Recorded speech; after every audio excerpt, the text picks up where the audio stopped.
আসসালামু আলাইকুম শিক্ষার্থী বন্ধুরা, আজকের ক্লাসে আমরা আলোচনা করতে চলেছি একটা দারুণ কবিতা। কি বলো তো? The collar by George Herbert. George হারবার্টের লেখা কবিতা দ্য কোলার, রাইট? এইবার একটু বলে রাখি যে জর্জ হারবার্ট ও জন ডানের সমসাময়িক একজন মেটাফিজিক্যাল পোয়েট। তোমরা তো জানো যে মেটাফিজিক্যাল পোয়েট্রিটা কী জিনিস। এখানে দ্য কোলার এই কবিতাটাও কিন্তু একটা মেটাফিজিক্যাল পোয়েম। তো মেটাফিজিক্যাল এটা অ্যাকচুয়ালি কী জিনিস, তাই না? তো দেখা যাচ্ছে যে আমরা কয়েকটা এলিমেন্ট যদি মনে রাখতে পারি, যেমন তোমার ডেথ, সোল, লাভ, তোমার হচ্ছে গিয়ে রিলিজিয়ন, এই জিনিসগুলো কী করে অলওয়েজ মেটাফিজিক্যাল পোয়েটসরাই ইউজ করেন। তো আজকের কবিতাটাও একটি মেটাফিজিক্যাল পোয়েম, বাট এই কবিতাটার মানে কিসের বেসিসে মেটাফিজিক্যাল আমরা আস্তে আস্তে সে ব্যাপারগুলো জেনে যাব। তো দেখো, আমার ফার্স্ট ওয়ান দ্য কোলার, টাইটেলটা নিয়ে আলোচনা করি, তাই না? দ্য কোলার। কোলার বাইরে তুমি কলার যেটা বুঝি না আমরা, যে আমাদের এই যে ড্রেসে যে কলার থাকে শার্টে, এবং কলারটা কী মিন করে বলো তো? কলার দিয়ে কিন্তু আমরা কোনো কিছুকে আবদ্ধ করে দিই, দ্যাট মিনস চেইনড করে রাখি, এরকম একটা জিনিস বোঝায়। তুমি যে এটা অ্যাকচুয়ালি রাইটার যারা খ্রিস্টিয়ান ধর্মে কী বলো তো মানে প্রিস্ট রয়েছেন, খ্রিস্টিয়ান ধর্মে যারা প্রিস্ট রয়েছেন ওনারা কি করেন, একটা হোয়াইট গাউন পরেন এবং তারা একটা কী করে, তাদের নেকটা একটা টাই দিয়ে মানে তোমার আবদ্ধ করে রাখে, সেটাকে এখানে রাইটার ইন্ডিকেট করেছেন কলার। তো কলার যাদের থাকে, তুমি নর্মালিও দেখো যে ভদ্র সমাজেও যারা কলার বা টাই পরিহিত, তারা কিন্তু চাইলে যে কোনো কাজ সহসা করতে পারে না, যে কোনো পাগলামি করতে পারে না, তাই না? তো টাই পরিহিত লোকেরাও কিছু কিছু জায়গায় কি থাকে, চেইনড থাকে বা আবদ্ধ থাকে, অনেক নিয়ম শৃঙ্খলার মধ্যে থাকে। তো এখানে রাইটার বোঝাতে চেয়েছেন যে তিনি যেহেতু একজন প্রিস্ট হিসেবে কাজ করেছেন ওই সময়ে, তাহলে একজন প্রিস্টকে কী করতে হয়, অনেক কিছু তাকে ত্যাগ করতে হয়, উৎসর্গ করতে হয়, বিসর্জন দিতে হয়। এই যে পার্থিব দুনিয়ার সুখ, সেইটা তিনি বিসর্জন দেন। দেখা যাচ্ছে যে অন্য মানুষরা যেভাবে এই পৃথিবীটাকে এনজয় করছে, এন্টারটেইন করছে, রাইটার অ্যাজ এ প্রিস্ট সেই কাজটা করতে পারছেন না। তা প্রিস্টের জন্য কিছু কি রয়েছে, বিধিনিষেধ রয়েছেই, যার কারণে এই কবিতাটার নাম দিয়েছেন তিনি দ্য কলার। দ্যাট মিনস একটা কোনো কিছুতে আবদ্ধ কিছু। তো এই কবিতাটা actually speakers struggle for freedom. এখানে স্পিকার কি করছেন, ফ্রিডম বলতে তিনি মুক্তির জন্য স্ট্রাগল করছেন। তো এই কবিতায় তোমার 36 লাইনেসের, খুব বেশি না, এবং এখানে মাত্র 3টা স্টেঞ্জা রয়েছে। ওকে, ফার্স্ট স্টেঞ্জাতে 1 থেকে 16 লাইন, দেন সেকেন্ড স্টেঞ্জা 17 থেকে 26 লাইন, থার্ড স্টেঞ্জা 27 থেকে 36 লাইন। এবং এই কবিতাটা কোনো রাইম স্কিম মেনটেন করেনি, একেবারে মানে পার্টিকুলার কোনো রাইম স্কিম মেনটেন করা এখানে হয় নাই। ওকে, তো দেখো শিক্ষার্থী বন্ধুরা, এই কবিতাটার টোন কি? এই টোনটা হচ্ছে ফ্রাস্ট্রেটেড বা অ্যাংরি টোন। কেন, তাই না?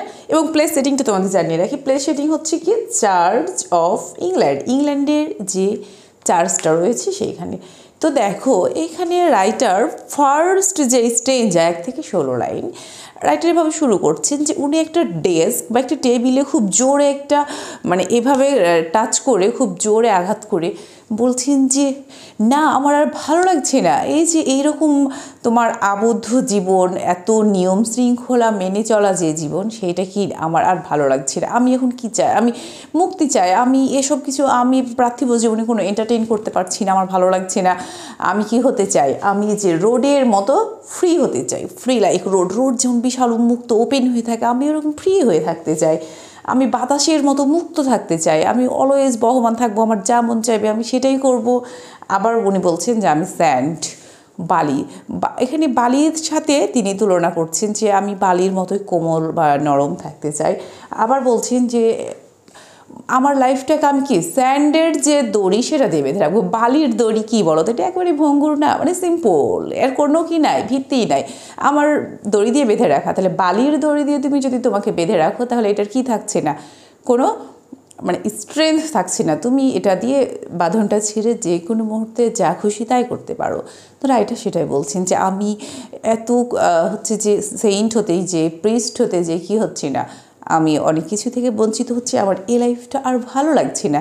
তবে হ্যাঁ, তোমরা অবশ্যই ভিডিওটা শেষ পর্যন্ত দেখবে, যেখানে রাইটার আদৌ কোনো পরিবর্তন আসলো কি না, বা এখন হয়তো তোমাদের রাইটারের প্রতি খুব নেগেটিভ ইম্প্যাক্ট পড়ছে। অ্যাকচুয়ালি কবিতাটা পজিটিভ, শেষ পর্যন্ত না দেখলে সেটা বুঝবে না। তো সেকেন্ড স্টেজ যাই বলছে রাইটার যে আমি ডাবল এন্টারটেনমেন্ট করতে চাই। আমি তো আগে যদি একটা মদ পান করতাম, এখন আমি ডাবল মদ পান করতে চাই। আমার আগে একটা বিলাউট থাকলে এখন দুইটা থাকবে। মানে এইভাবে তিনি বলছেন যে আমি এখন কি করতে চাই, এই তোমার প্রিস্ট এসব কিছু ছেড়ে দিয়ে আমি এখন ডাবল এন্টারটেইন করতে চাই, আমার ওইসব কিছু আর ভালো লাগছে না। তো দেখো, মানুষের কিন্তু যেভাবে মানুষ চলে, অনেক সময় কি হয়, মানুষ দ্বিধা দ্বন্দ্ব সিদ্ধান্তহীনতায় ভোগে, তাই না? দেখা যাচ্ছে যে তোমার সামনে 1 কোটি টাকা রাখা আছে, তুমি এখন নিবা না নিবা না, এরকম একটা কনফিউশন কিন্তু অনেক সময় আমাদের কাজ করে। তো রাইটারের মাঝেও এমনটা কাজ করছে। এবং থার্ড স্টেঞ্জায় গিয়ে দেখো, এক সময় রাইটার যখন এরকম এত বেশি ফ্রাস্ট্রেটেড এবং সে ডিসিশন নিতে যাচ্ছে যে আমি এই সব ছেড়ে দিব, আমি এখন কি করব, যতদিন বাঁচবো এই পৃথিবীকে এনজয় করব, এমন সময় রাইটার যেন শুনতে পাচ্ছেন কেউ যেন তাকে বলছে ও চাইল্ড। দ্যাট মিনস এটি কিন্তু তাকে গড কি করছেন, মানে তিনি শুনতে পাচ্ছেন গড ডাকছেন ও চাইল্ড। তখন উনি ফিরে বলছে ও মাই লর্ড। তখন লাস্টে গিয়ে তিনি বলছেন ও মাই লর্ড, মানে তিনি কিন্তু বিধাতার ডাকা আবার সাড়া দিয়েছেন। এবং তিনি মানে এই যে এতক্ষণ ভাবছিলেন যে আমি এখান থেকে বেরিয়ে আসবো, এগুলো সব ছেড়ে দিব, এবার কিন্তু রাইটারের সেই পরিবর্তনটা আবার চলে আসলো। তিনি আবার আগের জায়গায় ফিরে গেলেন। যখনই দেখলেন যে বিধাতা তাকে কি বলেছে, চাইল্ড বলেছে, তার কাছে মনে হলো যে সে এমন একটা শব্দ শুনতে পাচ্ছে, তখন সে এতক্ষণ যা ভাবছিল সব ভুলে কি বল ও মাই লর্ড, এবং সে এতক্ষণ যা ডিসিশন নেবে মনে করছিল সব চেঞ্জ হয়ে আগের অবস্থায় আবার রাইটার ফিরে গেলেন। তার মানে এখানে রাইটার বোঝাতে চেয়েছেন যে আমরা অনেক সময় কিন্তু আমরা সংসার জীবন, পার্থিব জীবন থেকেও দূরে সরে থাকতে চাই, আমরা পালিয়ে বাঁচতে চাই, কিন্তু আসলে আমাদের বাঁচার সুযোগ নেই। আমরা সেটা লাইফ বলি না, আমরা বাঁচতে পারি না। এবং ধর্ম থেকে অনেকে মানে পালিয়ে বাঁচতে চায়, অ্যাকচুয়ালি এখানে আমরা পালিয়ে বাঁচতে পারি না। অনেক সময় আমরা কি করি, কিছু সিদ্ধান্তহীনতায় ভুগি, আমাদের মধ্যে কনফিউশন কাজ করে, বাট শেষ মুহূর্তে আমাদের কিন্তু কি বি পজিটিভই হতে হবে, তাই না? তো শিক্ষার্থী বন্ধুরা, এই ছিল অ্যাকচুয়ালি দ্য কবিতাটা হচ্ছে the collar by George Herbert. তো আশা করি তোমরা কবিতাটা বুঝতে পেরেছো। কেমন লাগলো অবশ্যই কমেন্ট সেকশনে জানাতে ভুলবে না। আজ এ পর্যন্তই, আল্লাহ হাফেজ।